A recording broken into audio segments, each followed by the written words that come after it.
Baik, yang kami hormati Ibu Kepala Sekolah, yang kami hormati Bapak Wakil Kepala Sekolah, dan yang sama kami hormati Bapak Ibu Guru dan staf tata usaha.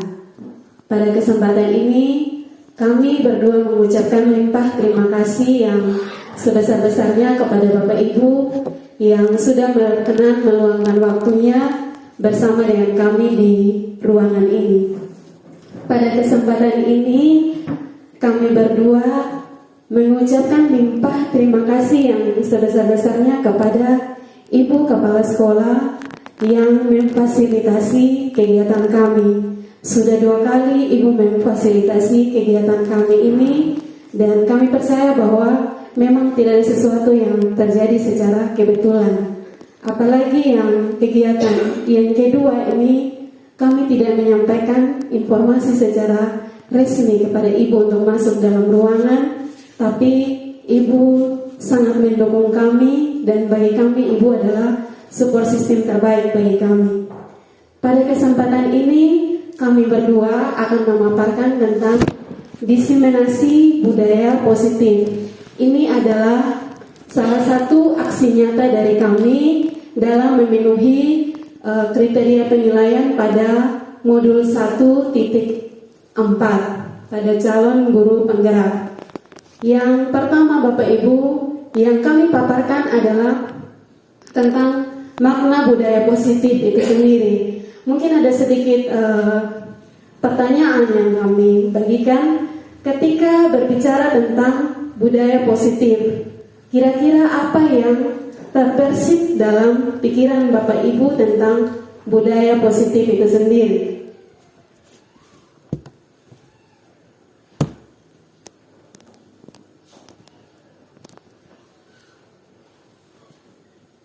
Mungkin ada dari Bapak Ibu yang ingin menyampaikan tanggapan tentang apa sebenarnya itu budaya positif.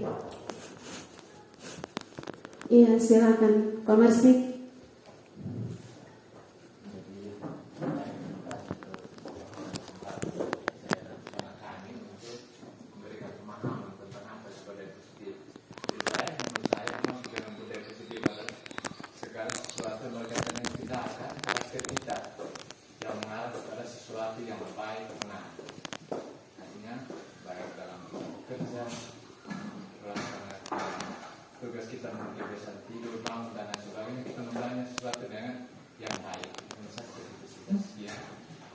Iya, terima kasih Pak Marsi. Budaya positif itu memang dia banyak berkaitan dengan hal tindakan atau perilaku yang kita berbuat. Kemudian dalam konteks dalam lingkungan sekolah, kira-kira ini kalau secara garis besar memang kita sudah banyak melakukan, banyak menerapkan tentang penerapan positif itu sendiri, budaya positif itu sendiri. Baik, sekarang kita akan memahami bahwa budaya positif di sekolah yaitu nilai-nilai dan kebiasaan-kebiasaan di sekolah yang berpihak pada peserta didik agar mereka dapat berkembang menjadi pribadi yang kritis, penuh hormat, dan bertanggung jawab. Kemudian di sini sebentar kita akan bahas tentang beberapa konsep inti budaya positif. Ini adalah konsep inti budaya positif. Yang pertama adalah perubahan paradigma belajar. Yang kedua itu adalah disiplin positif. Yang ketiga nilai-nilai kebajikan. Yang keempat itu motivasi perilaku manusia.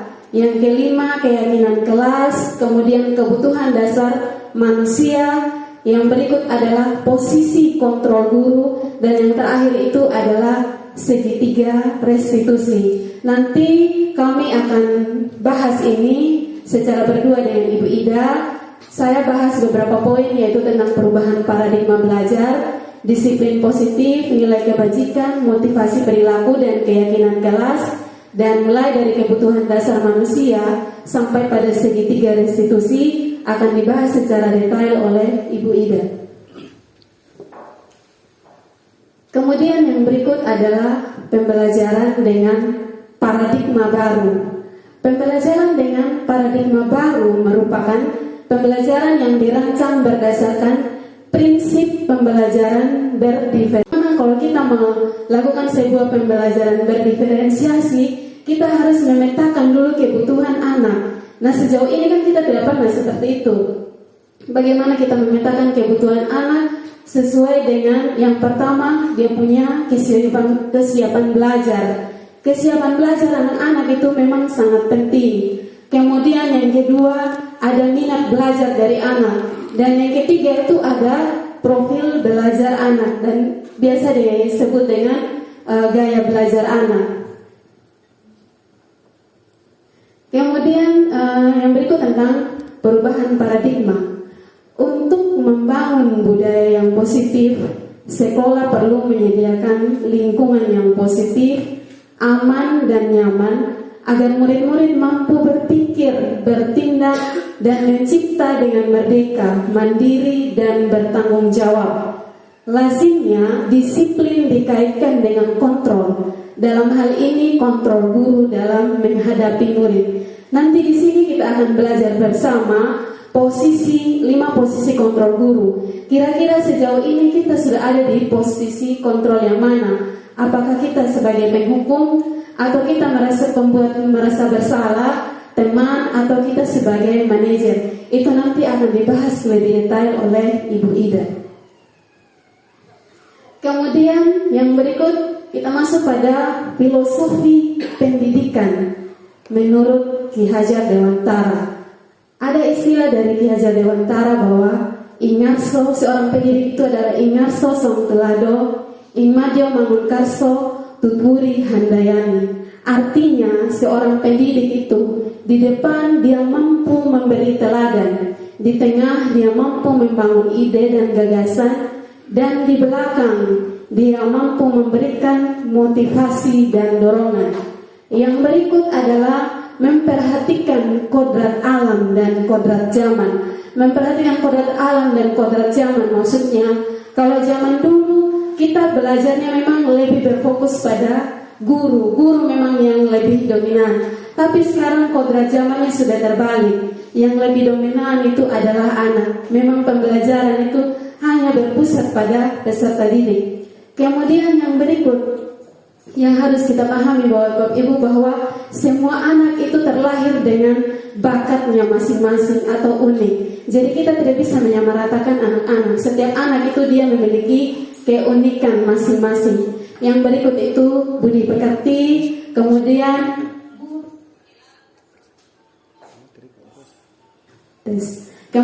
yang berikut guru diibaratkan dengan seorang petani. Seorang petani kalau dia mau menanam, pasti dia akan menyiapkan bibit yang terbaik. Ketika dia menyiapkan bibit yang terbaik, itu bibit itu pasti dia akan merawatnya, kemudian dia memberinya air dan segala macam agar dia bisa bertumbuh dengan baik. Kemudian dia punya harapan pasti ketika dia menanam, bibit yang dia hasilkan nanti itu adalah hasil yang laris di pasaran. Artinya guru itu seperti itu. Dia mengasah dia punya murid, ketika dia keluar dari sini dia punya daya saing tersendiri ketika dia masuk pada jenjang berikut. Dan yang berikut adalah berpihak pada murid. Mungkin sejauh ini yang kami paparkan, ada yang Bapak Ibu mau berkomentar atau memberikan saran, kami berikan kesempatan.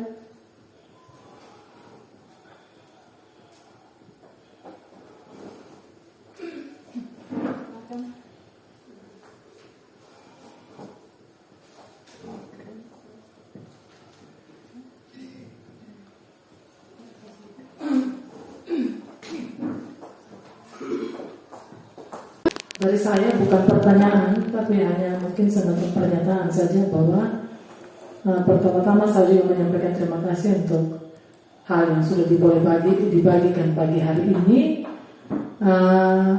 Kalau dari saya memang ini hal yang sangat baik dan positif untuk kita semua. Ya memang untuk menjadi seperti ini idealnya, tapi membutuhkan waktu, proses dan komitmen dari kita semua yang ada di warga sekolah, baik kita sebagai guru, pegawai maupun anak. Mungkin kalau kita bergandengan tangan, kita bersama-sama, kita mau hal ini terjadi di sekolah kita, ya memang harus kita mau berubah dari diri kita masing-masing. Kalau saya pikirnya begitu, bahwa memang karakter kita orang Timor NTT ini memang untuk hal-hal yang seperti begini masih macam hal yang belum terlalu melekat dalam kita.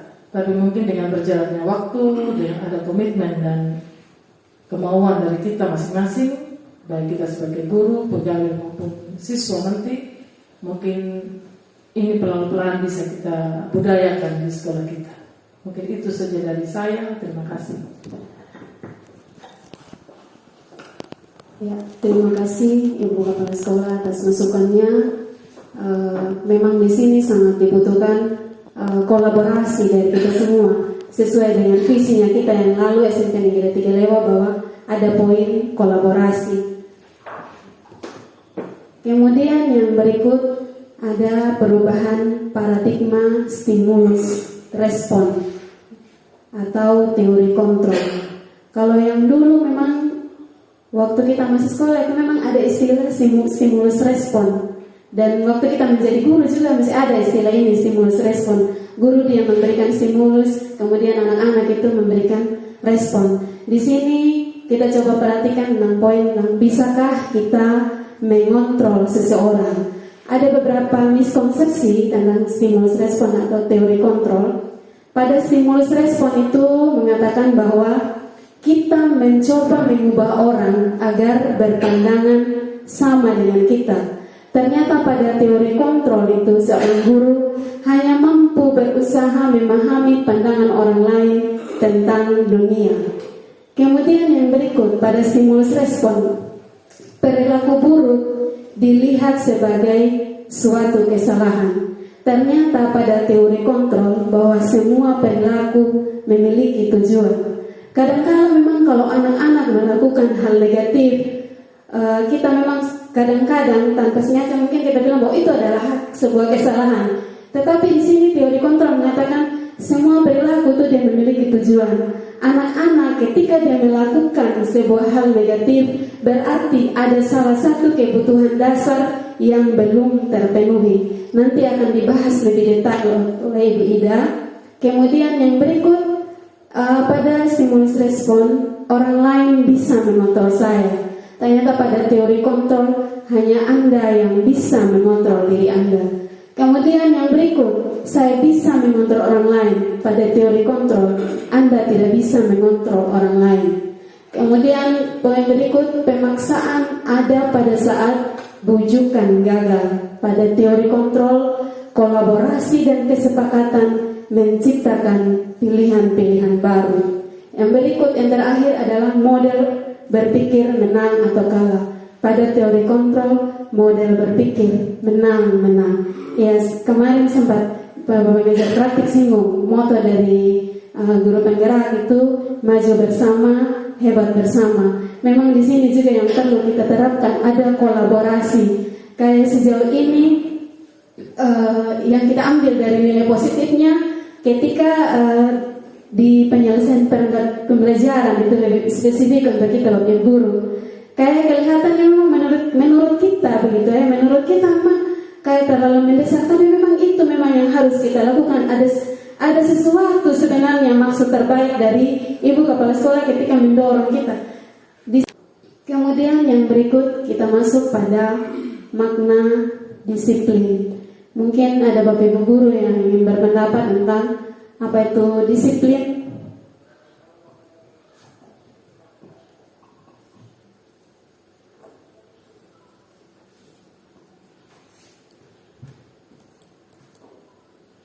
Mungkin ada yang mau berpendapat tentang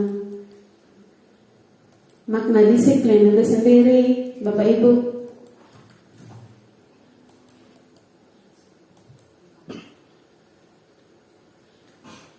Ya, kita perhatikan kata disiplin sering dikaitkan dengan tata tertib teratur dan kepatuhan pada peraturan.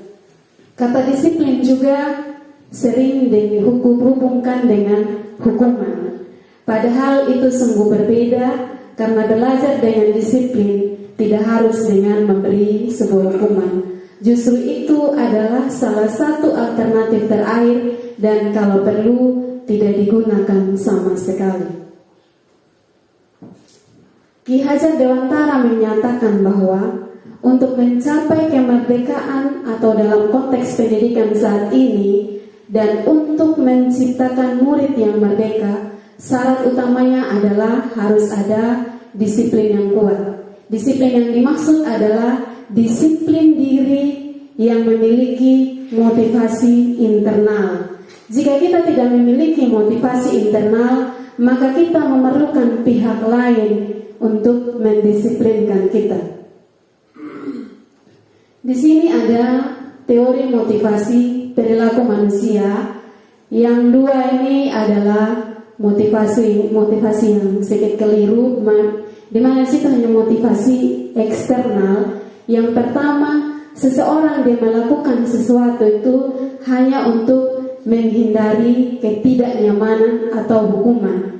Contoh konkretnya ketika dalam pembelajaran setiap hari, kalau kita memberikan tugas kepada anak-anak, mungkin dia punya waktu deadline, kemudian anak-anak dia tidak sempat. Kalau misalnya jam terakhir ada mapel mata pelajarannya kita, kemudian anak-anak belum mengerjakan tugas, mungkin di waktu istirahat itu dia berusaha, walaupun dia punya jawaban sebentar amburadul. Ini adalah motivasi eksternal. Dia melakukan sesuatu itu hanya untuk menghindari ketidaknyamanan atau hukuman. Dari sini apa yang akan terjadi apabila saya tidak melakukannya? Ini kadang-kadang ada pada posisi kita punya anak murid. Kemudian yang kedua, motivasi perilaku manusia itu yang dari eksternal juga adalah untuk mendapatkan imbalan dari orang lain atau institusi. Kadang-kadang kalau memberikan sebuah hadiah, kalau dulu sering dikasih penghargaan, tapi itu sebenarnya adalah motivasi eksternal. Kadang-kadang anak-anak kalau dia melakukan sesuatu, yang penting dia dapat imbalan, atau dia hanya mendapatkan pujian. Pujian itu memang penting, sebuah penghargaan itu penting, atau sebuah hadiah itu penting. Tapi kalau dilakukan secara beruntun, nanti akan membuat itu anak itu dia hanya akan merasa bergantung dengan sebuah imbalan. Kemudian yang berikut, teori motivasi perilaku manusia yang bersifat internal adalah dia melakukan sesuatu untuk menghargai dirinya sendiri, menjadi insan yang sesuai dengan harapan kita. Saya akan menjadi orang yang seperti ini apabila saya akan menjadi orang yang seperti apa bila saya melakukannya. Ini adalah motivasi internal. Kemudian yang berikut, kita akan masuk pada keyakinan kelas. Ini memang yang Bapak Ibu wali kelas perlu memahami tentang keyakinan kelas yang perlu dibentuk di kelas. Keyakinan kelas adalah nilai-nilai kebajikan atau prinsip-prinsip universal yang disepakati bersama secara universal, lepas dari latar belakang suku, negara, bahasa maupun agama. Menurut Gosen pada tahun 1998, suatu keyakinan akan lebih memotivasi seseorang dari dalam atau intrinsik. Seseorang akan lebih bersemangat untuk menjalankan keyakinannya daripada hanya sekedar mengikuti serangkaian peraturan. Ini adalah sebuah lingkaran budaya positif, dimulai dari pertama yang terkecil itu adalah sebuah peraturan kelas, kemudian ada keyakinan kelas dan lingkungan yang positif, maka akan terciptanya sebuah budaya positif. Ini adalah contoh pembentukan keyakinan kelas secara garis besar, bahwa keyakinan kelas itu bersifat abstrak daripada peraturan yang lebih rinci dan konkret. Yang kedua, keyakinan kelas itu berupa pernyataan yang universal. Yang berikut, pernyataan keyakinan kelas senantiasa dibuat dalam bentuk yang positif. Berikut, keyakinan kelas hendaknya tidak terlalu banyak sehingga mudah diingat dan dipahami. Semua warga kelas sebaiknya ikut berkontribusi dalam membuat kegiatan kelas lewat surat pendapat. Dan yang terakhir, bersedia meninjau kembali keyakinan kelas dari waktu ke waktu. Ini perbedaan sebuah peraturan dengan keyakinan kelas. Keyakinan kelas atau nilai kebajikan yang dituju. Keyakinan kelas itu dia punya bahasa lebih membawa ke hal-hal yang positif. Ini contohnya kalau peraturan. Di sini peraturan selalu kembalikan buku ke tempatnya. Tapi dia punya kata yang paling positif itu adalah berbicara tentang tanggung jawab. Kemudian yang berikut, dilarang mengganggu orang lain. Keyakinan kelasnya atau kalimat positifnya yang paling pas adalah menghormati orang lain dan diri sendiri. Yang berikut, hadir di sekolah 15 menit sebelum pembelajaran dimulai. Keyakinan kelas yang tepat adalah menghormati orang lain, komitmen pada tujuan atau berkomitmen. Yang berikut, dilarang melakukan kekerasan. Itu berupa peraturan, tapi keyakinan kelasnya yaitu keselamatan dan menghormati orang lain. Yang berikut, dilarang menggunakan narkoba. Keyakinan kelasnya ada kaitannya dengan kesehatan. Yang berikut, bergantian atau menunggu giliran. Keyakinan kelasnya menghormati orang lain atau kesabaran. Berikut, gunakan masker. Keyakinan kelasnya dia ada kaitannya dengan kesehatan dan keselamatan. Yang berikut adalah jangan berlari di kelas atau koridor. Keyakinan kelasnya keselamatan dan keamanan. Baik, demikian pemaparan saya tentang keyakinan kelas. Mungkin ada yang mau ditanyakan Bapak Ibu atau ingin berkomentar, kami berikan kesempatan.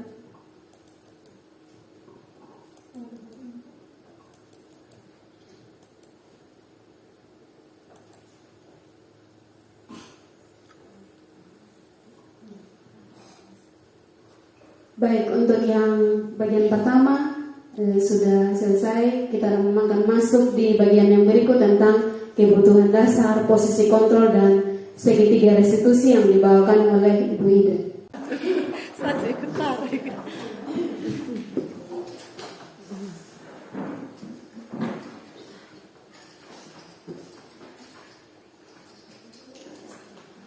Ya, baik Bapak Ibu. Demikian untuk kita menyegarkan otot-otot kita. Sekarang waktunya kita masuk kembali ke sesi kita, yaitu tentang diseminasi budaya positif. Ya, tadi Ibu Lin sudah menyampaikan beberapa hal yang terkait dengan apa itu budaya positif, keyakinan kelas, dan lainnya. Nah, dan sekarang ada 3 hal yang akan saya sampaikan di sini. Itu yang pertama tentang kebutuhan dasar manusia. Yang kedua itu posisi kontrol guru, dan yang ketiga restitusi atau segitiga restitusi. Ya, selanjutnya kita akan masuk ke pembahasan pertama, yaitu tentang kebutuhan dasar murid. Ya, Bapak Ibu, berbicara tentang kebutuhan dasar murid ini, ya ini kita sudah sering jumpai atau kita temui di dalam kita menjalankan segala proses pembelajaran di sekolah ini. Ya, di sini ada pertanyaan pemantik yang akan saya berikan kepada Bapak Ibu. Ini ada, ya ini ada sebuah cerita. Yang pertama, Ibu Ani adalah seorang guru kelas 5 SD di Pelita Hati. Sedang bingung menghadapi ulah salah satu murid di kelasnya, yaitu bernama Agus. Beberapa anak telah datang dan mengeluhkan Agus yang seringkali meminta bekal makan siang mereka dengan paksa. Jika Anda menghadapi situasi seperti Ibu Ani, apa yang akan Anda lakukan? Menurut Anda, kira-kira apa alasan Agus melakukan hal itu? Ya, dari kasus tersebut kira-kira ada dari Bapak Ibu yang ingin berpendapat. Kira-kira dari kasus yang ada ini kebutuhan apa yang Agus inginkan dari kasus ini? Atau dari Ibu Ani ini dia menduduki posisi kontrol yang mana?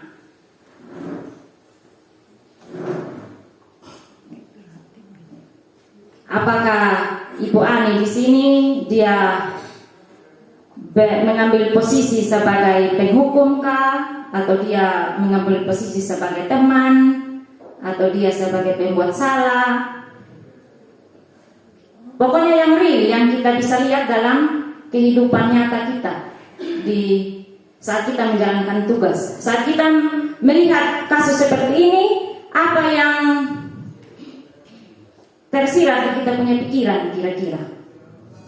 Mungkin ada? Ya, dari Bapak. Baik, terima kasih Ibu Ida. Kalau saya melihat dari cerita tentang kasus ini, si Agus sering meminta bekal makanan kepada teman-temannya. Saya berpendapat bahwa Agus mungkin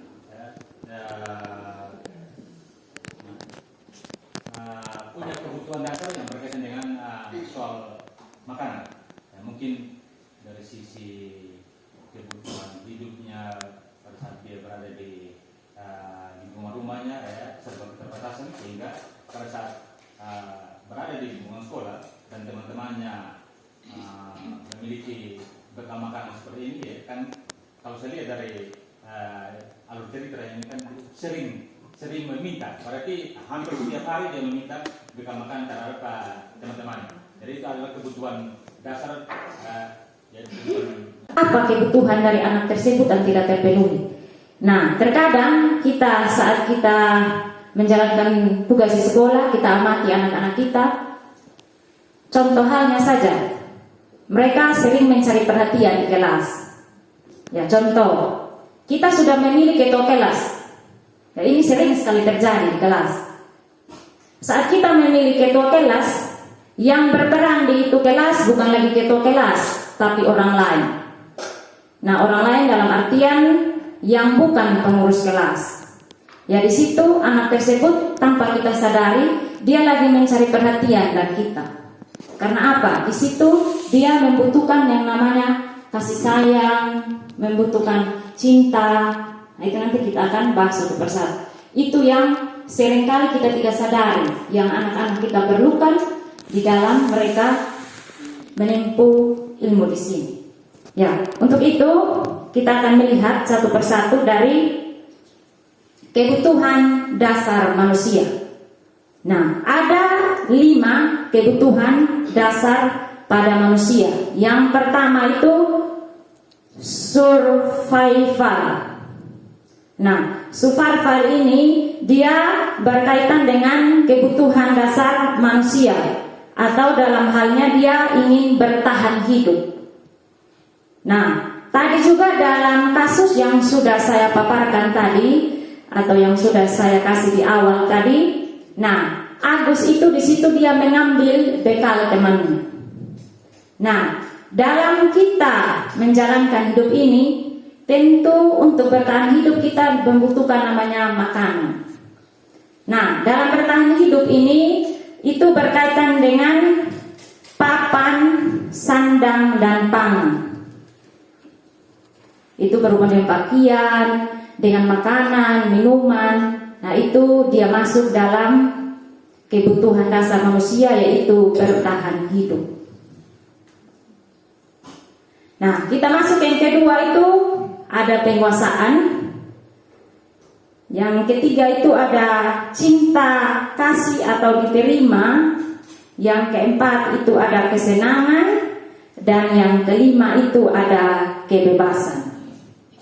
Ya, mungkin kita lihat satu persatu. Ya, ini untuk kebutuhan dasar manusia. Itu yang pertama ada bertahan hidup. Seperti yang sudah saya katakan tadi, ada makanan, ada pakaian, ada tempat tinggal, ada kesehatan, dan juga keamanan. Nah, itu adalah poin-poin yang masuk dalam kebutuhan dasar manusia, yaitu bertahan hidup. Ya bukan murid-murid saja kita saja sebagai orang dewasa, kita membutuhkan hal itu untuk kita bisa bertahan hidup. Yang kedua, tentang kasih sayang dan rasa diterima. Ya, tadi kita bisa melihat kasus dari Agus. Ya, di situ tidak secara langsung dia mengambil bekal dari temannya. Di situ dia menarik perhatian dari Ibu Ani. Karena kalau saya melakukan ini, otomatis Ibu Ani akan memberi perhatian kepada saya. Nah, di saat Ibu Ani memberi perhatian di situ, tentu ada tindakan yang Ibu Ani berikan kepada Agus. Nah, tindakan seperti apa? Ya mungkin di situ ada beberapa nasihat. Ya, nasihat di situ mungkin anak itu membutuhkan akan hal itu. Itu berkaitan dengan kasih sayang dan rasa diterima. Ya mungkin di dalam kelas itu dia merasakan bahwa terkadang kita di kelas kita selalu melihat ada anak-anak itu yang kita bilang bulian. Dia rasa tersudutkan dari teman-teman yang lain. Apalagi kalau dia pendiam, ya berarti teman-teman yang lain yang rasa dia lebih aktif di kelas, dia lebih berperan. Dan dia rasa itu, saya di kelas itu tidak ada kenyamanan yang saya dapatkan. Tidak ada kasih sayang yang saya dapatkan. Seperti itu. Kita lanjut yang ketiga, yaitu tentang penguasaan. Penguasaan ini dia berhubungan dengan harga yang berikut diakui atau didengar. Ya ini kita bisa melihat contoh di kelas. Terkadang anak-anak kita, ya tadi saya sudah contoh pengurus kelas. Ya pengurus kelas, misalnya kita mempercayakan yang kita anggap anak di situ dia paling bisa. Mungkin bisa di dalam hal akademik atau dia aktif di kelas. Nah, kita pilih dia. Dan ada beberapa anak, nah itu mereka merasa kenapa saya tidak bisa seperti itu. Nah, di saat Bapak Ibu guru yang sebagai wali kelas mungkin tidak mengontrol anak-anak tersebut. Nah, jadi nanti anak yang tidak masuk dalam pengurus kelas itu dia lebih mengambil peran karena dia ingin mengambil kekuasaan di situ. Karena dianggap saya itu kenapa saya juga tidak bisa seperti teman-teman saya yang lain. Kenapa saya itu tidak dipilih oleh Bapak Ibu guru untuk menjadi pengurus kelas seperti itu. Dan itu tanpa kita sadari itu terjadi di dalam kelas. Berikutnya tentang kebebasan. Kebebasan ini itu memiliki poin yang pertama mandiri, yang kedua mencoba hal baru, yang ketiga mampu mengendalikan arah dirinya. Ya, di sini kita berbicara tentang kebebasan. Tentu kita ambil contoh di kelas. Kalau kita belajar dan kita lebih monotonnya kita menekan anak atau kita menuntut anak untuk mau seperti apa yang kita inginkan, ya tentu di situ anak merasa tertekan seperti itu. Nah, tapi di sini ada kebutuhan yang kita harus penuhi anak, itu berikan mereka kebebasan. Nah, saat kita memberikan kebebasan, ya di situ anak bebas untuk berpendapat, untuk mereka menyampaikan apa ide mereka. Seperti itu. Jadi mereka bisa leluasa belajar dengan mereka punya kayak macam posisi yang aman saat mereka belajar, tetapi masih dalam posisi kontrol guru di dalamnya. Seperti itu. Berikutnya tentang kesenangan. Nah, kesenangan ini itu memuat poin, ada bermain, ada humor, ada antusias dan tertawa. Nah, kalau berhubungan dengan kesenangan, ya ini kita jangan berbicara tentang anak saja. Kita juga butuh kesenangan. Ya, tapi kesenangan ini tentang apa? Ya, kesenangan ini tentunya dia masih berhubungan dengan proses pembelajaran yang kita lakukan di sekolah. Kita bisa menciptakan suasana yang tenang, teduh, bahagia. Yaitu kita lebih fokusnya kepada anak didik kita di sekolah. Kita lebih melihatnya ke anak kita.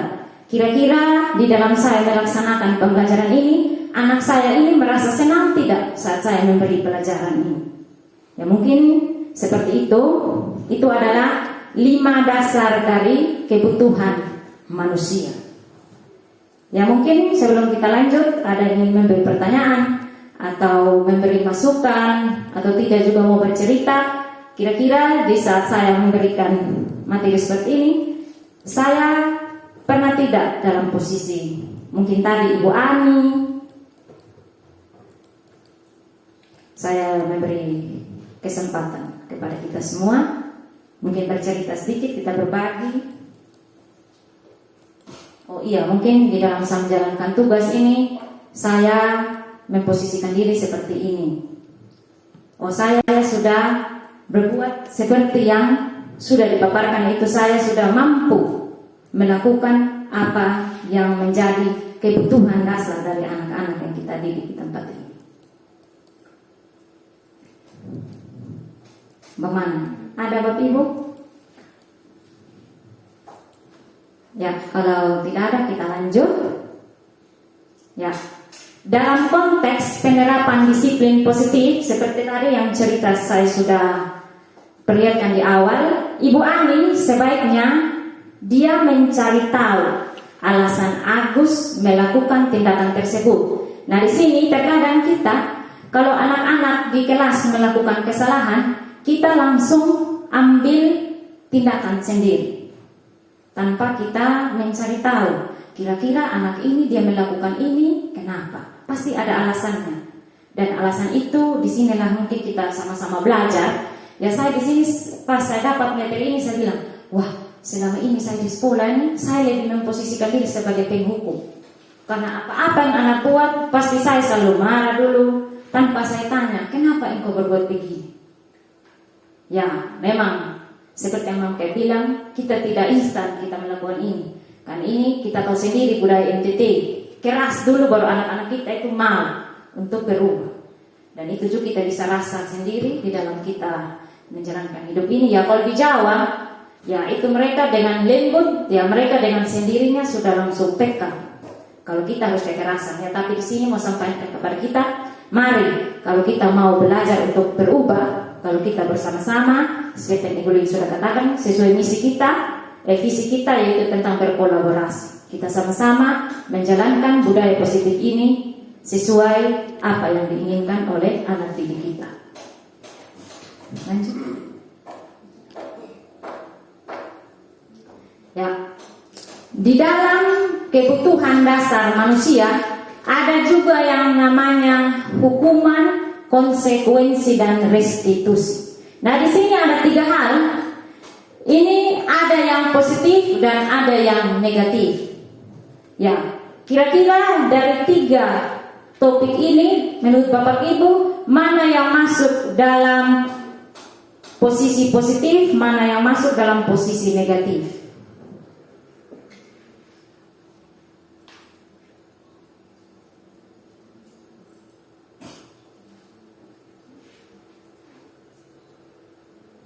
Itu yang pertama hukuman, kedua konsekuensi, ketiga restitusi.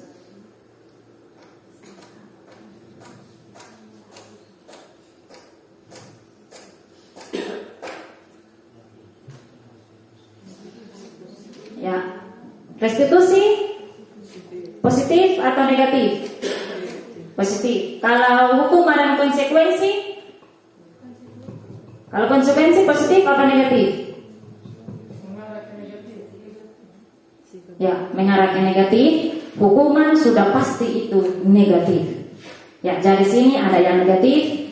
Konsekuensi ini dia masuk di antara positif dan negatif, tapi dia lebih mengarahnya lebih ke negatif.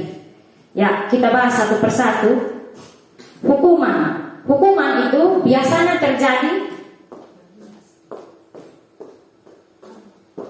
Ya, hukuman itu biasanya terjadi tanpa terencana. Dia spontan terjadi dalam kehidupan kita, dalam kita melaksanakan proses pembelajaran. Yang kedua, murid tidak tahu apa yang terjadi atau tidak dilibatkan. Yang ketiga, bersifat satu arah. Bersifat satu arah ini maksudnya kita mengambil tindakan sendiri. Kita tidak melibatkan mungkin orang lain, kita langsung ambil tindakan di sini. Berikutnya berupa hukuman fisik atau psikis. Jadi ini kita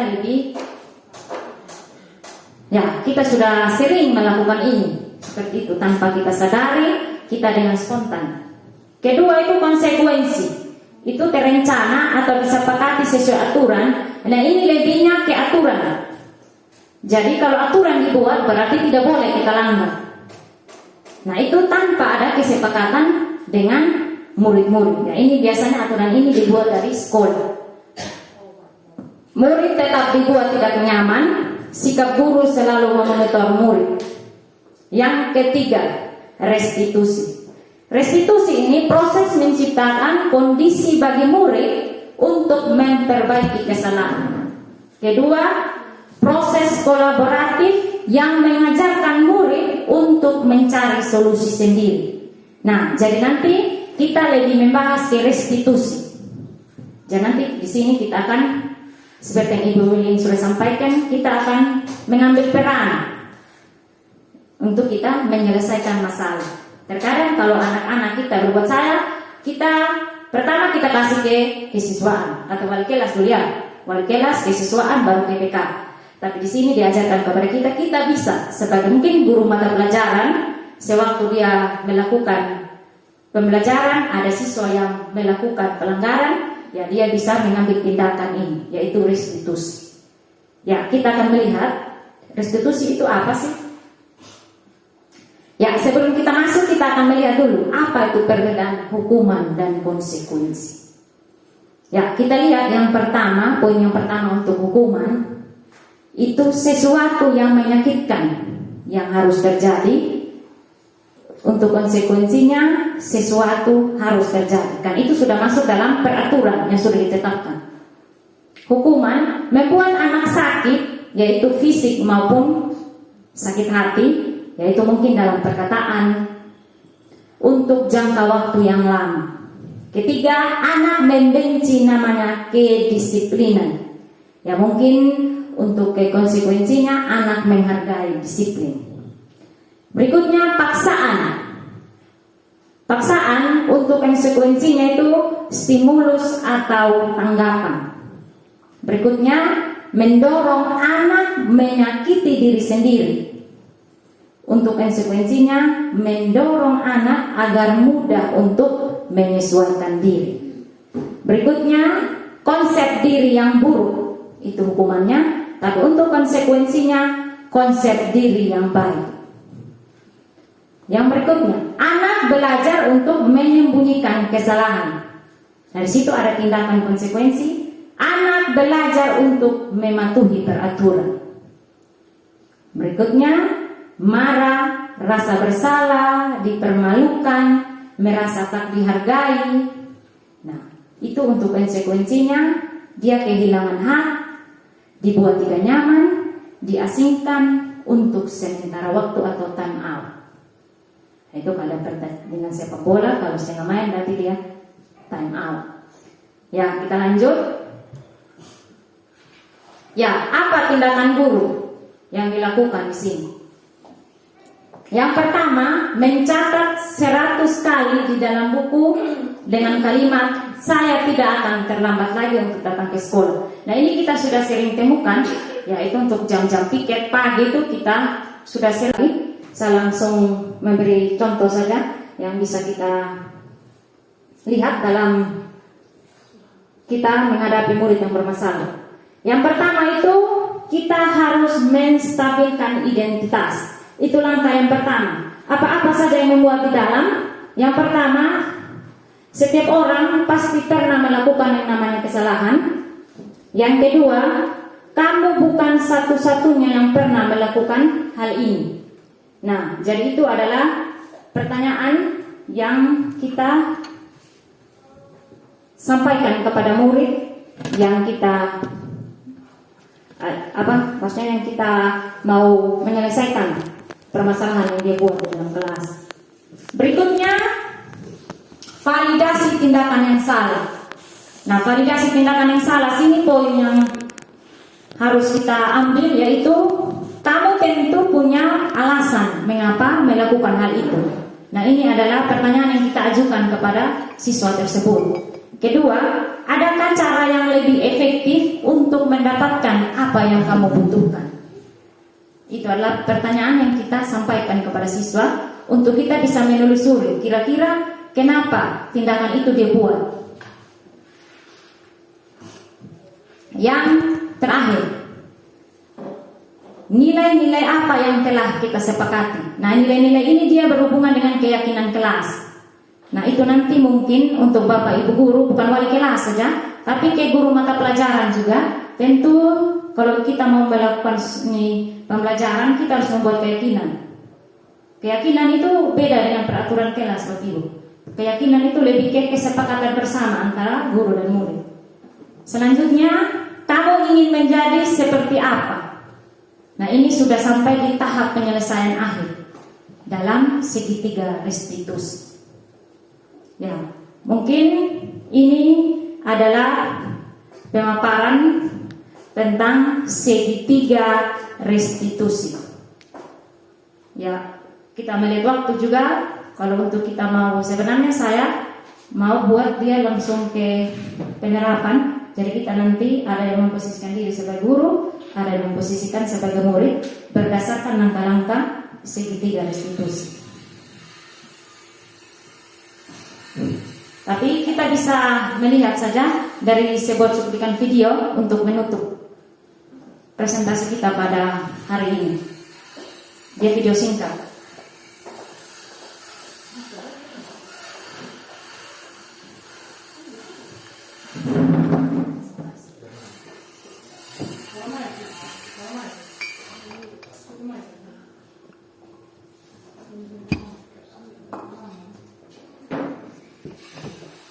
Hmm.